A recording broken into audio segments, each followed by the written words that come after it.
another brand new edition of T Watches a Scary Movie. My name is T, and of course, we are talking scary movies. I appreciate you tuning in for another brand new episode. Remember, new reviews are guaranteed to go up every Wednesday night at 8:30 p.m. Mountain Standard Time, but I put up multiple reviews throughout the week, and the best way to stay on top of that is to get subscribed to my link tree. And you can do that by going to linktr.ee/T Scary Movie. If you get subscribed to my link tree, that'll get you access to my YouTube page for the video versions of the show. If you are watching through YouTube, make sure to hit that subscribe button to your favorite podcasting platforms for the audio-only versions of the show, to my Letterboxd page, my reviews and my movie rankings throughout the year, and to my TikTok page, where I'm posting up my horror news, my movie premieres, and me trying to be funny whenever I possibly can. Again, you want to get subscribed to all of my horror channels because that's where you're going to get the most content coming out. But again, I do release multiple reviews throughout the week, so you're going to need to hit that subscribe button to stay on top of everything that I'm dropping for you, including tonight's review after my interview with Heather Wixson recently and getting a chance to check out the new radio silence vampire hit, Abigail. I decided it's time to circle the wagons a little bit. Let's take it back to the 80s and look at one that Heather Wixson brought up that's one of her absolute favorites. Tonight, we are talking Vamp. And if you haven't seen it, it's time to just dive right on into that here in movie reviews. Vamp tells the story of two college students, Keith and AJ, who are looking for a way into their local fraternity as they are tired of their noisy, crowded dorm room and decided the best way to do that is to somehow hire a stripper to come to a college party, and that will guarantee their entry. Unfortunately for Keith and AJ, they find out that the strip club they've chosen is ran and inhabited by vampires. Now, if that sounds familiar, well, you're not crazy, because it kind of seems like a little bit of the story or the plot of From Dusk Till Dawn or Bordello of Blood, right? Seems very, very similar to the two of those. And honestly, you know, Heather Wixson pointed this out herself, but I don't think we would actually get From Dusk Till Dawn or Bordello of Blood if we didn't have Vamp, because we take this idea and we kind of expand on it. From Dusk Till Dawn, if you've never seen it, about a pair of brothers on the run from the law who end up in a bar south of the border that's ran by vampires.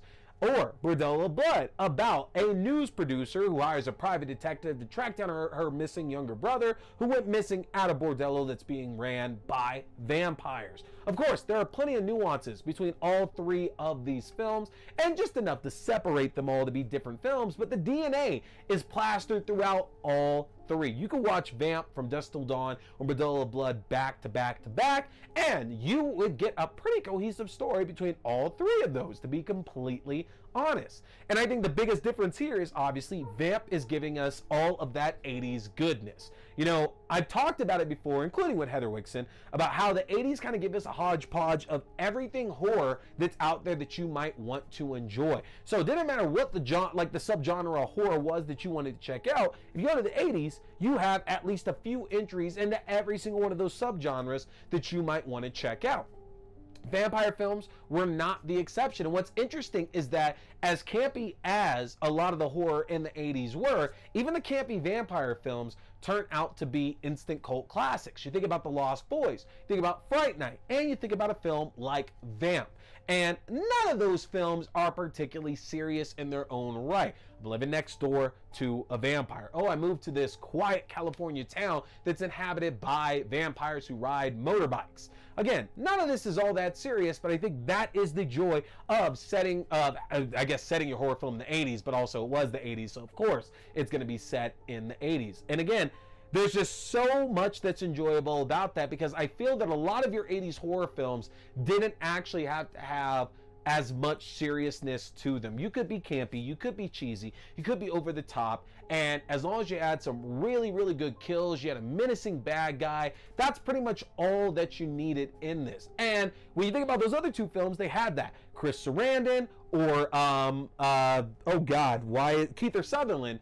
You know, when you think about those guys, that's exactly, they're camp, they cheat, they chew up the scenery, they're fantastic villains. And then you throw in Grace Jones' Katrina, ends up right next to those other two. This fits in perfectly with the 80s over-the-top cheese of vampire films and other horror that was going at the time.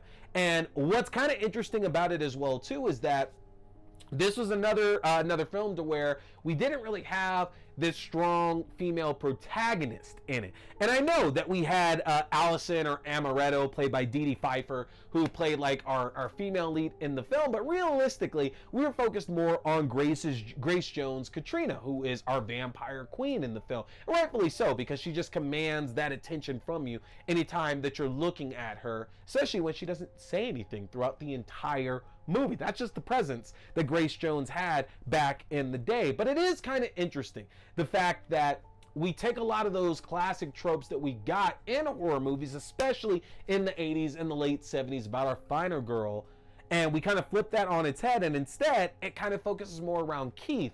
Again, this college student that's trying to get into this frat, who's not really like even his buddy AJ, who's Robert Rustler, who you might know from Nightmare on Elm Street Part 2, Freddy's Revenge, or Weird Science. Love that guy. He's always great in any 80s movie that he pops up in. But AJ is clearly set up as like the cool friend, the guy who knows what he's doing, knows how to talk to women, knows how to take care and stand up for his friends, which, interesting enough, gets shown like towards the beginning when they get into a fight with Billy Drago's Snow character and like his gang. And then later on in the film when AJ gets turned into a vampire and is still looking out for Keith. And I really enjoyed that, honestly, because I like the idea that just because you turn into a vampire, you don't necessarily lose all these traits. Like, you got this insatiable appetite for blood, of course, but you're still you at the end of the day. And I like the fact that we get to see AJ that way.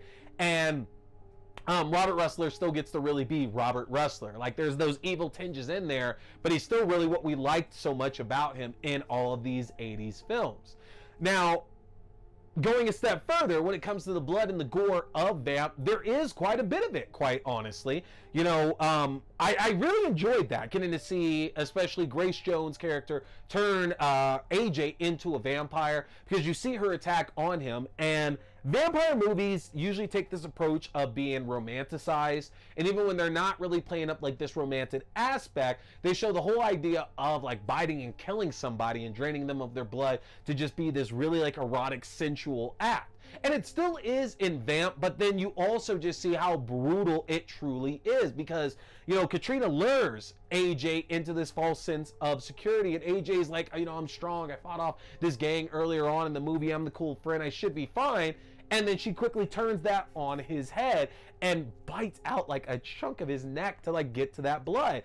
And, you know, I'm sure there's other films that do it, but I couldn't stop thinking about John Carpenter's Vampires, because they show like a scene later on in the film where Cheryl Lee's character is biting Daniel Baldwin's character, and shows like her biting out his neck as well too. And I love that, because it's like, all right, well, how is she going to get like the veins open and get the blood out? I just thought, I love when they show that in vampire movies. I think that's such a cool effect to have up on the screen. And combine that with the intelligence of the vampires as well too. You know, there's always this idea that like if somebody goes missing, there might be cops involved and people might go looking for them, and they make it very much a big plot point of how they're going to protect that from happening, from people looking from their loved ones and their friends that are going missing. And I really enjoyed that attention to detail, the fact that they are so concerned about only picking out victims that they can really cover up, to where when they happen to accidentally get a victim who they can't really cover the connections to, that's why there's such a big problem, and they're dealing with all these mishaps over the course of this night. Not only that, but it shows how smart these vampires truly are, because then you see the infrastructure that they've set up in the community around them, which is kind of crazy to say when we're talking about freaking vampires. But that's really the case, is that the vampires in this film have set up such this great infrastructure around the club that if you did happen to escape, if you did happen to get free from them, that doesn't guarantee that you're going to escape with your life at that point, because you could just be going out into a worse situation at that point, as which Keith is warned to, and doesn't heed that advice and runs into a number of other vampires as well. And I really enjoyed that, because it kind of showed that they had everything planned out, that no matter what happened, everything was going to go according to the plan that they had. Now, Vamp is definitely not going to be for everyone.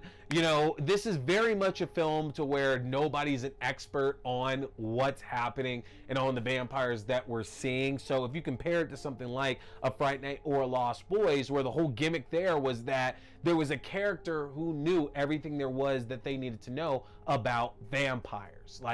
And there's not so much of that here in Vamp. Like, the idea is that, yeah, they know what vampires are, but there's not going to be that character that comes out of the stage left who can explain everything. And I don't say that as a detractor, because that's fine when you compare it to a lot of the other vampire films at the time.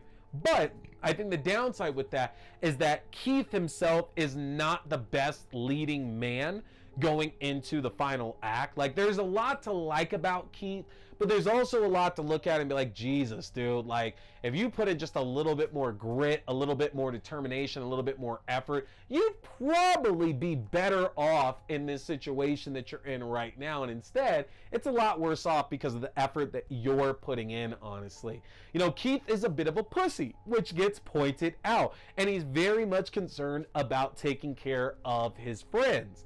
And that doesn't really bode so well in this world that he lives in. And of course, everything works out the right way, but it doesn't change the fact that Keith kind of lucks into everything going the way that he absolutely needs it to.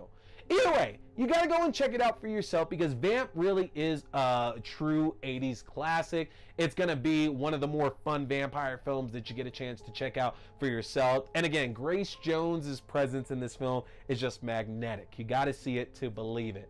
Let me know what you think in the comment section. Have you seen Vamp?